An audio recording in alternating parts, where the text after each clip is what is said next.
अस्सलाम वालेकुम वरहमतुल्लाहि वबरकातुह। टाठियो बच्चों, आज छ अस तुहंज शेमी जमूल हंज इंग्लिश किताब हुंद सबक अख चूज कोरमुत तो अमुक यह टाइटल छु ग्रैनीज फैबुलस किचन। तो यह U3 मज तो लिहाजा गड करो अमिच मॉडल रीडिंग तो शुरू पे लिखित लेट्स बिगिन। तो चलो इससे करो शुरू। Below is given a list of various foods. Choose the ones you like the most and with your partner discuss what is special about the foods you like. Dal, biryani, pulao, fried rice, kebab, plain rice, goshtaba, chicken, yakhni. Whenever Granny made vanilla or chocolate fudge, she gave me some to take to Mohan, the grandmother's son.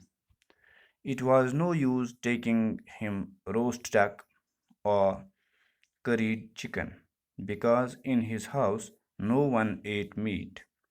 But Mohan liked sweets, gulab jamun, rasgullas, jalebis, which were made with lots of milk and lots of sugar, as well as Granny's homemade English sweets. We would climb onto the branches of the jackfruit tree and eat fudge of peppermints or sticky toffee. We couldn't eat the jackfruit except when it was cooked as a vegetable or made into the pickle. But the tree itself was wonderful for climbing, and some wonderful creatures lived in it, squirrels and fruit bats and a pair of green parrots. The squirrels were friendly and soon got into the habit of eating from our hands. They too were fond of Granny's chocolate fudge. One young squirrel would even explore my pockets to see if I was keeping anything from him. Mohan and I could climb almost any tree in the garden, and if Granny was looking for us, she would call from the front veranda and then from the pantry at the side of the house and finally her bathroom from her bathroom window on the other side of the house. There were trees on all sides, and it was impossible to tell which one we were in until we answered her call. Sometimes Crazy would give us away by barking beneath our tree. When there was fruit to be picked, Mohan did the picking. The mangoes and lychees came into season during summer when I was away at boarding school. So I couldn't help with the fruit gathering. The papayas were in season during winter, but you don't climb on the papaya trees. They are too slender and wobbly. You knock the papayas down with a long pole and catch them before they hit the earth. Mohan also helped Granny with the pickling. She was justly famous for her pickles.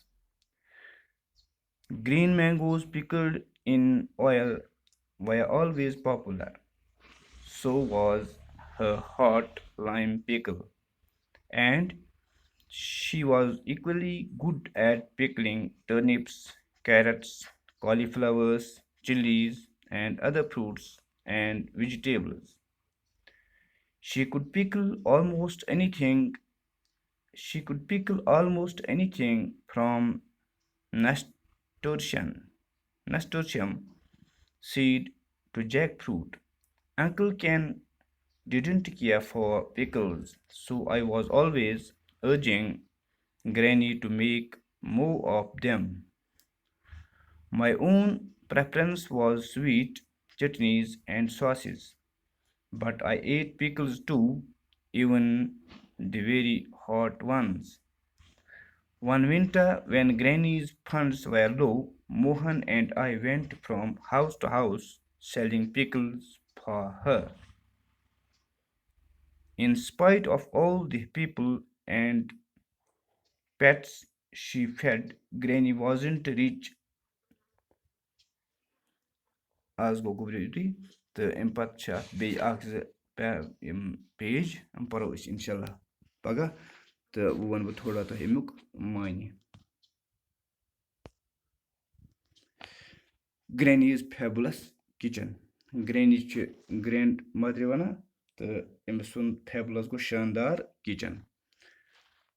The has to a list below is given a list of various foods. Bunkan to list variant food hundit. Choose the ones curious choose you like the most, use the zat pasandasho, and with the partner punish such as such discuss what is special about the food you like. Use the choice chukara, use the pasand chu, that must get khas. Dal, biryani, pulao, fried rice, kebab, plain rice, goshtaba, chicken, yakhni, yum chi khanin hin naw. Maslan yum chi pata kehit, umamas, masan dal chu zanin tu, biryani chu pata, ya pulao chu pata, ya fried rice chu this one I taken, chu pata asan, ekismuk, ya kebab chu, ya plain rice chu, ya taken chi asay, goshtaba chu, chicken chi pata kokar, ya yakhni, taken yakhni banan. तो यम खनन हंद नाव use तुम पसंद आसो तस पन्निस साथीस सह share कर तमिस one अत मज क्या क्या खास यू तुम सह आस पसंद कर सह वन पन तो वनु पन whenever granny made vanilla or chocolate fudge yield ते हसा granny grandmother बनाए है क्या vanilla बनाए है या बनाए है chocolate fudge मिठाई बनाए है इम कस्म तो she gave me some यिल सस स मे दिवा अड़ना to take to Mohan. The Urhan Uspa, so the Urhane Mohanas, the grandmother's son, Sasus, grandmother hund, Lurka. It was no use taking him roast duck or curried chicken. So उसने कहा फायदे तमिस निमो roast duck मतलब या से यूजन अस roast आसी fry कोरमुत या तो या इथे कन या से चिकन निमोस curried chicken निमोस तो कैज because in his house تِکیازِ تٔمۍ سٕنٛدِس گَرَس منٛز no one ate meat تٔمۍ سٕنٛدِس گَرَس منٛز اوس نہٕ ماز کھٮ۪وان کٕہٕنۍ بٹ موہن لایکٕڈ سویٖٹٕس موہنَس ٲس پَسنٛد کیٛاہ مِٹھٲے گُلاب جامُن بیٚیہِ کیٛاہ اوس پَسنٛد گُلاب جامُن بیٚیہِ اوسُس رَسگولاز رَسگول ٲسِس پَسنٛد جلیبیٖز آسَس پَسنٛد which were made with lots of milk یِم زَن بَنیمژٕ آسان کَمچہِ لاٹٕس آف مِلک گوٚو لاٹٕس گوٚو مطلب پٕلوٗرَل خٲطرٕ اِستعمال یِوان کَرُن لاٹٕس آف مِلک گوٚو واریاہ دۄدٕ خٲطرٕ واریاہ دۄدٕ سۭتۍ آسان بَناومژٕ اینڈ لاٹٕس آف شُگر بیٚیہِ واریاہ کھنٛڈ اوسُکھ آسان تِمَن ایز ویل ایز گرٛینیٖز ہوم میڈ بیٚیہِ ہَسا آسان کیٛاہ گرٛینیٖز ہوم میڈ یُس ہَسا گرٛینڈ مَدَر ہوم میڈ گَرِ ٲس بَناوان اِنٛگلِش سویٖٹٕس اِنٛگلِش مِٹھاے we would climb on to the branches of the jackfruit tree أسۍ ہَسا کیٛاہ وی وُڈ کٕلایمب أسۍ ہَسا ٲسۍ کھسان کٕمَن یہِ ہَسا یہِ جیک فرٛوٗٹ جیک فرٛوٗٹ کُلٮ۪ن ہٕنٛدٮ۪ن لَنجَن پٮ۪ٹھ ٲسۍ کھسان اینڈ ایٖٹ فَج تَتہِ تہِ ہَسا ٲسۍ تٔتی بِہِتھ ٲسۍ کھٮ۪وان کیٛاہ مِٹھٲے آف پیپَر مِنٹٕس تہٕ بیٚیہِ آر سِٹِکی ٹافی بیٚیہِ ہَسا ٲسۍ کھٮ۪وان کیٛاہ مطلب ٹافی قٕسمہٕ قٕسمہٕ وی کُڈنٛٹ ایٖٹ دِ جیک فرٛوٗٹ أسۍ نَسا أسۍ ہَسا ٲسۍ نہٕ جیک فرٛوٗٹ ہٮ۪کان کھٮ۪تھ کینٛہہ کِژ پٲٹھۍ ایٚکسیپٹ وٮ۪ن it was کُکٕڈ as a vegetable یوٚتانۍ یہِ رَننہٕ یی ہے سبزی طور اور made on into a pickle یا اگر ییٖتِس کالَس نہٕ اَتھ آنچار یی ہے بَناونہٕ پِکٕل گوٚو آنچار بٹ دِ ٹرٛی اِٹ سیلف واز وَنڈَرفُل مگر کُل ہَسا چھُ اوس اَمیُک کُل اوس آسان سُہ ہَسا اوس پانَے یُتھ خوٗبصوٗرت باسان شاندار باسان فار کٕلایمبِنٛگ یہِ ہَسا اوس خۄش اوس اِنسانَس اَتھ پٮ۪ٹھ کھَسان اَتھ پٮ۪ٹھ کھَسُن کَران اینڈ سَم وَنڈَرفُل کِرٛیچٲرٕس لِوٕڈ اِن اِٹ بیٚیہِ ہَسا ٲسۍ کینٛہہ چیٖز اَتھ پٮ۪ٹھ روزان کینٛہہ مطلب کینٛہہ جانوَر اَتھ پٮ۪ٹھ روزان کٕم مثلاً سُکیرلٕز گٔے گِلہری بیٚیہِ اینڈ فرٛوٗٹ بیٹٕس بیٚیہِ ہَسا ٲسۍ تِم راتہٕ کِرٛل fruit bats and a pair of green parrots. بیٚیہِ ہسا ٲس اکھ طوطہٕ جوٗرۍ اکھ اَتھ پٮ۪ٹھ روزان. The squirrels were friendly and soon got into the habit of eating from our hands. تہٕ یِم گِلہری آسہٕ یِم ہسا آسہٕ فرٛٮ۪نٛڈلی اَسہِ سۭتۍ یِم ہسا آسہٕ سانہِ اَتھٕ تہِ رَٹان کھٮ۪وان چٮ۪وان پسنٛد کران. They too were fond of Granny's chocolates fudge. یِم تہِ ہسا آسہٕ یہِ ہسا یہِ یِم تہِ آسہٕ خۄش یِمن تہِ اوس خۄش کران یِم گرینڈ مدرِ ہٕنٛز یِم یہِ ہسا یہِ مِٹھٲے chocolate مِٹھٲے. One young squirrel would even explore my pockets to see. تہٕ یُس رایٹر وَنان دَپان یۄس اکھ گِلہری ہسا ٲس سۄ ہسا ٲس میٲنِس چندس تہِ تلٲشی کران. If I was keeping anything from him. تِکیازِ مےٚ ما چھُ اَتھ چندس منٛز کینٛہہ ژوٗرِ تھومُت تٔمِس خٲطرٕ تٔمۍ سٕنٛدِ مطلب تٔمِس نِش ژوٗرِ تھومُت کانٛہہ چیٖز. Mohan and I could climb almost any tree in the garden. Mohan تہٕ بہٕ أسۍ ہسا ہٮ۪کو پرٛٮ۪تھ کُنہِ کُلِس ٲسۍ أسۍ اَتھ باغس منٛز ہٮ۪کان کھٔسِتھ. And if Granny was looking for us, اگر ہسا Granny سٲنۍ پیٚیہِ ہے ضوٚرتھ اَسہِ پیٚہن ژھانڈٕنۍ, she would call from the front veranda. سۄ ہسا ٲس نیران فرنٹ veranda کِنۍ تہٕ کران أسۍ آلو آلو. And then from the pantry at the side of the house. تہٕ یہِ ہسا ٲس نیران مکان کہِ تَمہِ کمرٕ کِنۍ یَتھ منٛز زن آسان چھِ فُڈٕس آمٕتۍ تھاونہٕ یا یہِ ہسا یہِ یِم زن واینٕز پاینٕز آسان تھاوٕنۍ تہٕ تَمہِ کمرٕ کِنۍ تہِ ہسا ٲس کُنہِ ساتہٕ آلو کران. تہٕ فاینلی ہسا ٲس کران کیٛاہ and finally from her bathroom window. تہٕ ٲخٕر کار ہسا ٲس ییٚلہِ نہٕ أسۍ بوزہو اَپٲرۍ کینٛہہ پتہٕ ہسا ٲس ٲخٕر کار نیران پننہِ باتھروٗم یہِ وِنڈو دارِ کِنۍ مطلب باتھروٗم دارِ کِنۍ تہٕ آن دِ اَدر سایڈ بیٚکہِ سایڈٕ آف دِ ہاوُس مکان کہِ بیٚکہِ سایڈٕ یُس ٲس تہٕ دیر ویر trees on all sides or دَپان پرٛٮ۪تھ کُنہِ سایڈس ٲسۍ اَتھ مکانس اَسہِ یِم کُلۍ. And it was impossible to tell which one we were in. یہِ ہسا اوس مُمکِنٕے اَسہِ کہِ أسۍ وَنہو تٔمِس أسۍ کَتھ کُلِس پٮ۪ٹھ چھِ یا أسۍ کَتھ کُلِس نِش چھِ. Until we answered her call. ییٖتِس کالس نہٕ أسۍ تٔمِس آلو یورٕ آلوَس جواب کرہو واپس آلو کرہو تیٖتِس کالس اوس نہٕ تٔمِس پتہ لگان کینٛہہ کہِ یِم کَتٮ۪تھ چھِ. Sometimes crazy would give us away. کُنہِ ساتہٕ ہسا اوس ہوٗن اَسہِ یہِ ہسا یُس زن کریزی اوس یہِ ہسا اوس اَسہِ نوٚن کڑان کُنہِ ساتہٕ کیٛاہ by barking beneath our tree. تہٕ سانہِ یَتھ کُلِس پٮ۪ٹھ أسۍ آسو تٔتھۍ کُلِس تل اوس یہِ آسان بِہِتھ تہٕ یہِ ہسا اوس بارکِنگ کران یہِ ہسا چَو چَو کران أتی اوس یہِ نوٚن کڑان کہِ أسۍ حظ چھِ ییٚتٮ۪تھ. When there was fruit to be picked. ییٚلہِ ہسا وۄنۍ یِم یہِ ہسا فرٛوٗٹ تیار ٲسۍ آسان گٔمٕتۍ Mohan did the picking. Mohan ہسا اوس یِم والان. The mangoes and lychees. اَمبہٕ تہٕ بیٚیہِ یہِ ہسا یہِ lychee ہسا ٲسۍ تِم حظ چھِ آسان came into the season during summer. یِم ہسا ٲسۍ سمر سیٖزنس منٛز تیار آسان گٔمٕتۍ.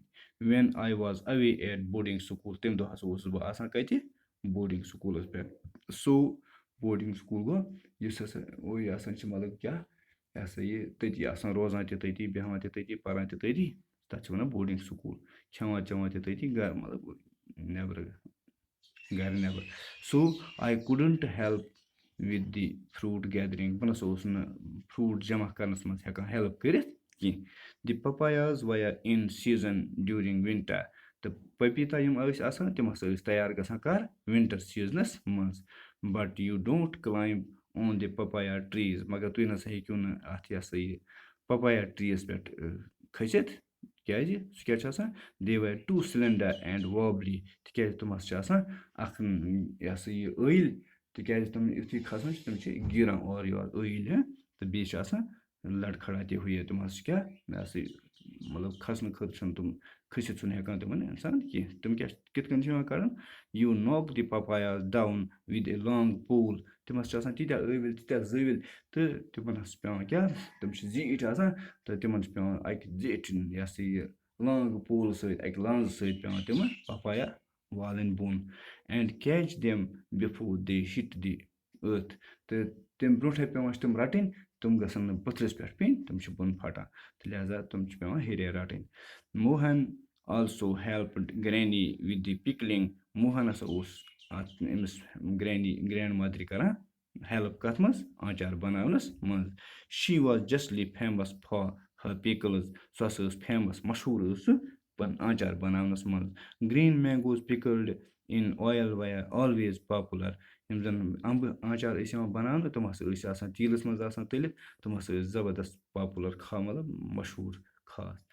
So was her hot lime pickle بیٚیہِ ہسا اوس لیٚمبۍ آنٛچار تہِ زبردست پسنٛد and she was equally good at pickling turnips بیٚیہِ ہسا ٲس سُہ أتھۍ سۭتۍ سۭتۍ بناوان کیٛاہ تہٕ سُہ ہسا ٲس مشہوٗر کَتھ منٛز بیٚیہِ ٲس بناوان گۄگجہِ آنٛچار تہِ کیرٹ تہِ مطلب گازرِ آنٛچار تہِ کالی فٕلاوَر گوٚو پھوٗل گوٗپی آنٛچار تہِ ٲس بناوان چِلیٖز گٔے وۄزٕلۍ مرژانٛگَن تِمَن تہِ شِملا یا مِرِچ تِمَن دِوان تہٕ یا مِرچَن ہُنٛد مرژانٛگَن یِمَن وۄزلٮ۪ن مرژانٛگَن ہٕنٛز تہِ ٲس سُہ بناوان کیٛاہ یہِ ہسا یہِ آنٛچار and other fruits and vegetables بیٚیہِ ہسا ٲس باقٕیَن فرٛوٗٹَن تہِ باقٕیَن سبزِیَن تہِ بناوان آنٛچار شی کوٚڈ پِکل آلموسٹ اینی تھِنٛگ فرٛام نسٹرشَم تہٕ سُہ ہسا ٲس کیٛاہ پرٛٮ۪تھ کانٛہہ چیٖز پرٛٮ۪تھ کُنہِ چیٖزَس ہٮ۪کان یہِ ہسا یہِ نسٹرشَم سیٖڈ ٹُو جیک فرٛوٗٹ یہِ ہسا ٲس یِہٕنٛدٮ۪ن بیالٮ۪ن ہُنٛد بناوان کیٛاہ آنٛچار ہسا ٲس زبردست بناوان اَنکٕل کٮ۪ن ڈِڈنٛٹ کِیر فار پِکلٕز اَنکٕل کٮ۪ن نَسا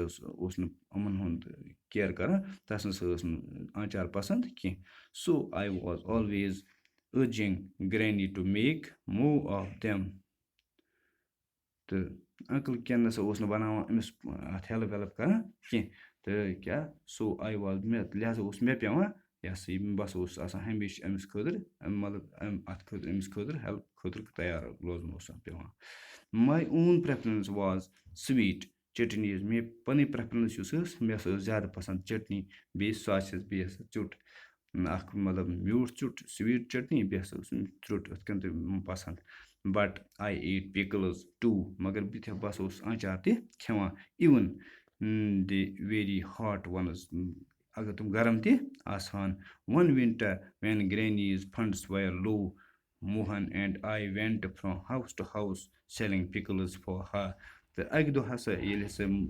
گرینڈ مدرِ ہٕنٛز آمدٔنی کم ٲس پونٛسہٕ ٲسۍ نہٕ کینٛہہ تہٕ أسۍ ہسا کٔر کٲم مےٚ تہٕ موہنن أسۍ ہسا درٛاے تٔمۍ سٕنٛدۍ آنٛچار تُلۍ اَسہِ أسۍ ہسا درٛاے گرٕ پتہٕ گرٕ کٕنۍ اَسہِ تِمہٕ تہٕ أمۍ سُنٛد آمدٔنی بڑاونہٕ خٲطرٕ پونٛسہٕ اَننہٕ خٲطرٕ in spite of all the people and pets she fed تہٕ دَپان اَتھ برعکس أسۍ کیٛاہ مطلب برعکس ہسا کٔر کٲم آف آل دی پیٖپٕل تمام لُکھ and pets she fed granny wasn't rich دَپان تمام کھٮ۪وان چٮ۪وان تہٕ مگر گرٛینی نَسا ٲس نہٕ پانہٕ ٲس نہٕ سۄ تیٖژاہ کینٛہہ تہٕ اَز گوٚو یُتُے تہٕ اَتھ صوٗرتَس منٛز کٔرۍ اَسہِ یِم 1-2 پیج مُکمل تہٕ بِہِو خۄدایَس حوالہٕ اِنشاء اللہ پگاہ پَرو أسۍ باقٕے 2 پیج تہٕ کَرو أتھۍ سۭتۍ ییٚلہِ آسَن مُکمل تہٕ بِہِو خۄدایَس حوالہٕ اَسَلامُ علیکُم ورحمتہ اللہ